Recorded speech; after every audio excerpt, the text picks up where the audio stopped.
Hi everyone, I'm so happy to be here. Madeline, I have the privilege of serving as the president and CEO of the Gina Davis Institute on Gender in Media. And I just wanted to tell you a little bit of who we are. So how many people have heard of Gina Davis? Anyone want to shout out what their favorite Gina movie is?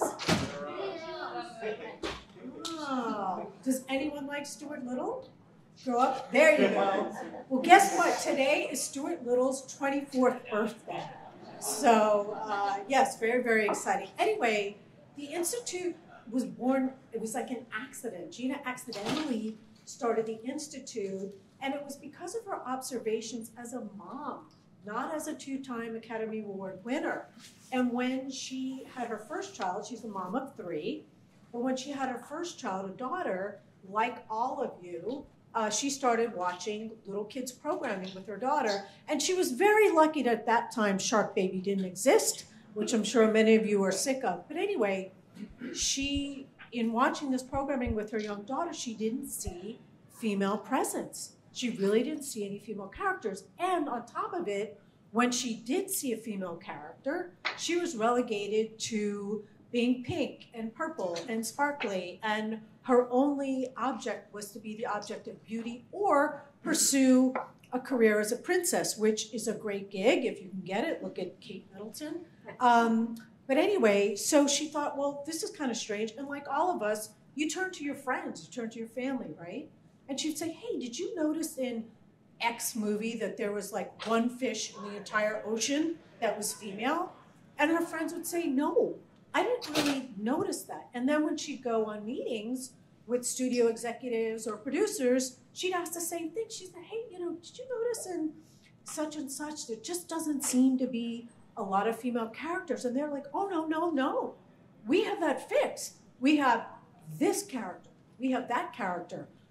And so think about it. How many characters are in a movie? Could be 100, could be 50. Right now there's none because they're all on strike. But when you think about one female character that was supposed to represent the entire category, which is 51% of the population, they didn't see what she saw.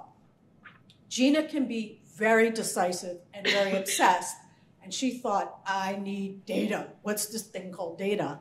And she bootstrapped it, raised a ton of money all by herself, and did the first ever longitudinal analysis of kids' content. It was major TV and major film.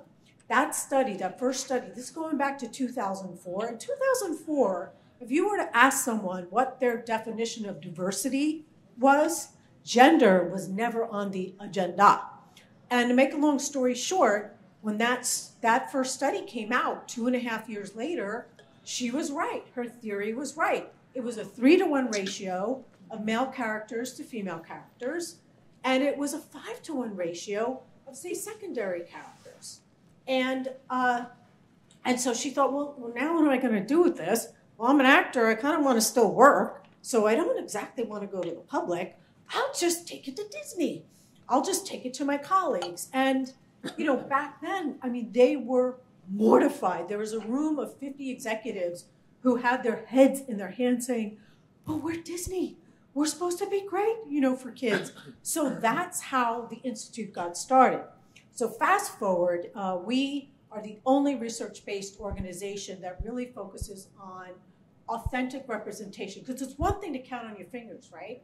But it's another thing to say, how are we telling that person's story? So we really focus our work on who is showing up and how are they showing up. And so we've always been involved in global advertising, global TV, global film. But of course, if you want to look at what kids and families are doing, gaming is so powerful, which we don't have to tell any of you that. So we were very, very fortunate a few years ago to receive funding from the Oak Foundation, which is based in Geneva. And they have a number of pillars that they focus on. They look at violence against women, they look at toxic masculinity, and a lot of other pillars. And they were very curious about how gaming can be a positive force or a negative force to reinforce toxic masculinity. Also looking at an eye on, violence against women. So what we did for this study, so you could see this is what we wanted to do. What is the relationship that boys and men may be experiencing? How could this be informing them about what it means to be a man, and many other things. So I don't need to tell you about these stats, and of course COVID exacerbated all kinds of consumption, gaming and streaming and everything else. So a little bit about the methodology.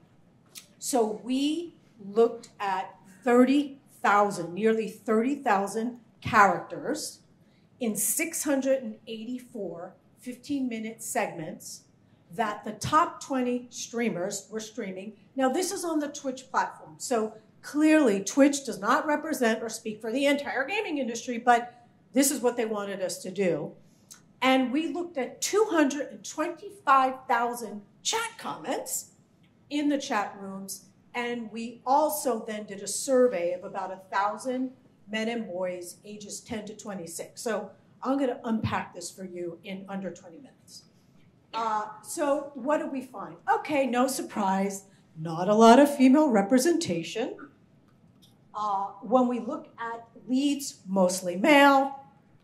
When we look at sexualization, a lot of you are like, yeah, okay. So female characters were 10 times more likely to be in sexually revealing clothing, 5 times more likely to be nude. When we look at characters of color, now this is actually 40%. People of color in the US are now 40%. So this was finished in 2021, so we're a little bit behind on the data, but only 25% of characters of color are represented.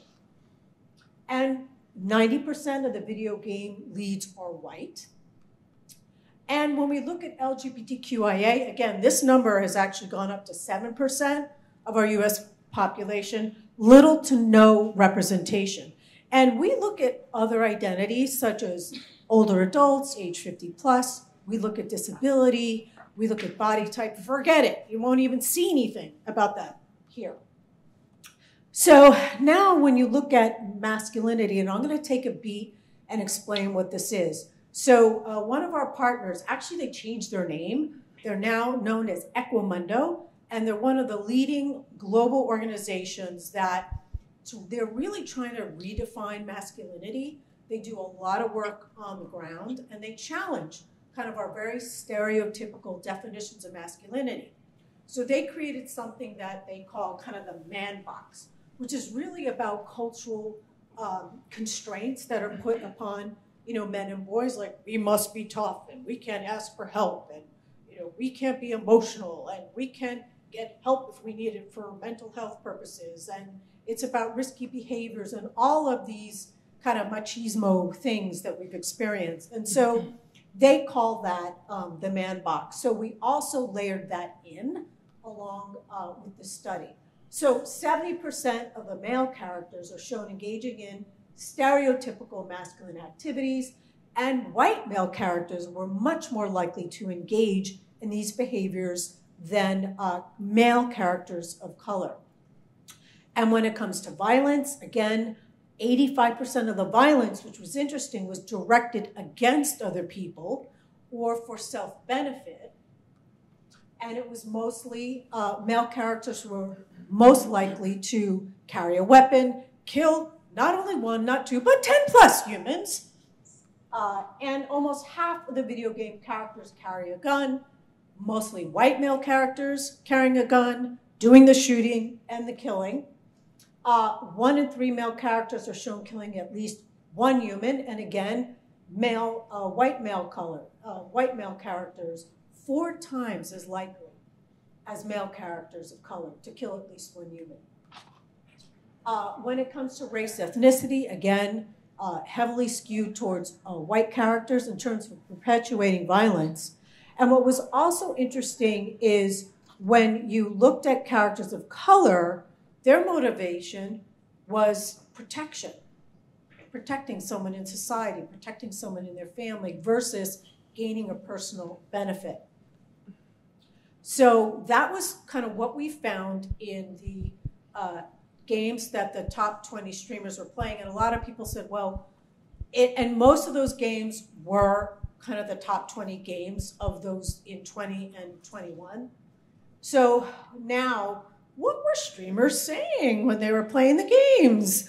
Well, 100% of the streamers are men. And again, this is the Twitch platform. We're not saying that there aren't any female streamers, but they're certainly not in the top 20. And this is no attack on Twitch. We love them. And they are doing a lot to make Twitch safe and accessible for women and girls and other communities. So I do want to say that. This is not going to be a surprise. Sexist language, sexually degrading language, racist language, homophobic language, reinforce what we were saying about that toxic masculinity behavior. And again, you could see in terms of just overall problematic language. And so that's what the streamers are saying while they're playing. Well, what are other people saying? So we combed through, as I mentioned, 225,000 chats. And again, the man box. So you have a lot of tribal behavior, right? Everyone's in the chat room together. Same thing in terms of violent language, sexist language, other kinds of sexual language, crude, and then racist language, and also oppressive, language. So then we did a survey of men and boys, 10 to 26. So this presentation started with the bad, the ugly, and now let's end on a positive note. So we looked at men and boys ages 10 to 26, and just so you know, this study is on our website for free, so you can definitely pour over it in greater detail. And look at this: 1 in 3 boys, 10 to 15, say they feel closer to friends. They can form bonding relationships. They feel like video games has taught them to be a better friend. I mean, this is really, really positive things. For our older gamers, report that video games help them. They can connect. They feel like they can be themselves. They feel like they can share their problems and worries. And particularly when you think about it, COVID and the isolation, to be able to have these kind of bonds and friendships is really, really critical and very, very positive. And it's so interactive. It's the only experience, you can only have this experience really with gaming. And 2/3 of older gamers said they can feel like they can be themselves. And maybe they are restricted in their professional lives or their home lives, but they really feel like they can be themselves and express themselves. So these are really, positive.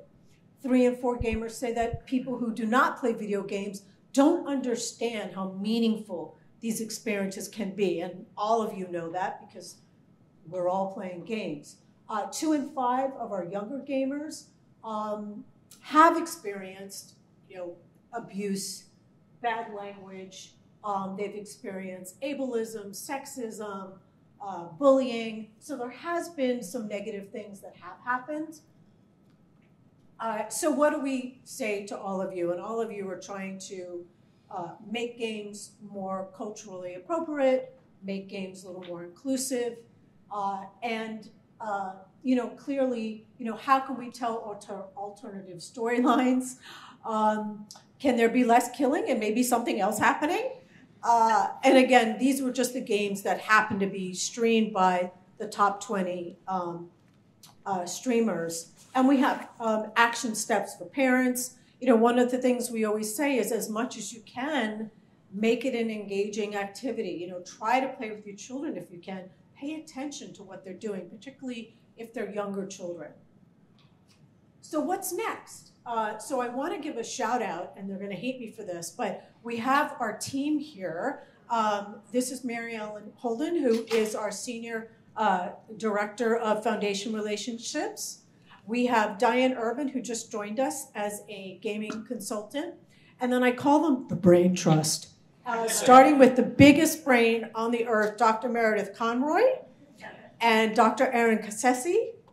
And then another one of our wonderful consultants, Lowell Duckhart, are here in number, so if you see them. So what's next? So we've been socializing this study. As a result of that, we have been consulting with some companies around this. And so the Oak Foundation said, hey, we want you to go a little bit deeper.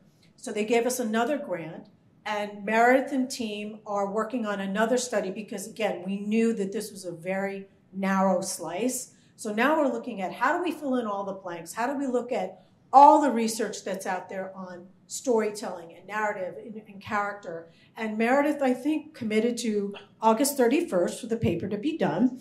And we will be presenting it and socializing it in a really big way. And then we're being charged with developing a self-assessment tool that would be free, targeted at developers. And so we're forming an advisory council because we want to make sure that the industry can come together like they've done on climate and with the ESA and a lot of our initiatives. So we want all of you to have eyes on this so that when we do it, it can be developed with the best interests of what you want to see happen from a DEI perspective in gaming. And so that's kind of what we're embarking on. And that is probably going to take a whole nother year. And that's kind of what we're up to. So I think we have, maybe one question. So I think if anyone wants to add, yes, sir. Oh, yeah. You can. Congratulations on all your research and presenting as well, too. As somebody who comes from a media studies background, academic, I do a Black and Queer video games course in Potsdam in Germany, as well as a researcher myself. I think things like these are snapshots of like the industry itself, but I would also like it to be married to like the indie scene as well too, and understanding how totally some of these metrics get flipped up in those realms as well. Because if the output of this is like a tool that can be used, like you even said it yourself, it came from Twitch. Twitch is like a snapshot of those groups of people. And in that, like Amaze is a repository of all art house games in Germany, from like all people in Europe making these indie games that have these like flipped up narratives that you don't probably see in those top Twitch researchers things. So I would say that an initiative or something that could also be married to research like this is if you marry it to like that indie game circuit to see those numbers, because that can also be, and this is a bad word, weaponized in a way of creating like solutions to like fix problems as well as like, like this one as well too, which y'all are also providing that aspect. Congratulations to you. No, thank you. And clearly we are taking that point of view, and you're going to see a lot more diversity. You have seen a lot more diversity when it comes out of, kind of indie, but also a lot of independent gaming companies don't have these big, vast resources. So we want to make sure that the self-assessment tool is accessible. It's going to be free. It's going to be aligned to everyone to help, provide that boost. And it's the kind of thing that if you're developing a character and she's female and she's Muslim, what are the things you don't want to do? Now, whether or not you get a certificate, whether or not you get a rating, this is why we want the advisory council, because even different gaming companies that we've talked to want this to do different things. So that's part of, the exercise. Any other questions? Yes. Here, I'll give you the mic. I'm not for the toxic masculinity things that you outlined there in the slide, but on the other hand, it seems like you were saying the results from the survey was they felt like themselves, so it's sort of, maybe it's not wonderful, but maybe that's what they need to feel themselves in a sort of a safe space. So how do you deal with that sort of conflict or dichotomy? Well, I think part of it is, what does it mean to be your real self? Does that mean you're an asshole, or does that mean that you're like a great person? And that would have required, a much deeper sense. But the inclination that we received is that it was more on a positive front, that they felt they could be themselves versus being, say, like an a-hole or something like that. Right. I mean, that, in looking at 225,000 comments in the chat, that's kind of what we took away from it. But on the flip side, they're also being bullied and experiencing a lot of other types of commentary and reaction. There's There's Eve. talk coming up later. Hi. Hi, everybody. This is Eve from Take This, one of our partners. Yeah, very excited to be working with. So my colleagues in about 20 minutes are going to be talking about some of the ways that video game culture, like online spaces and games, teach this stuff and become so that it's learned behavior. It doesn't, and the behavior that you learn can be changed, and that's really the crux of the issue. That you can normalize all kinds of behavior online, and you have to care about what you normalize. Okay. Where is it? So much. Okay, that's it.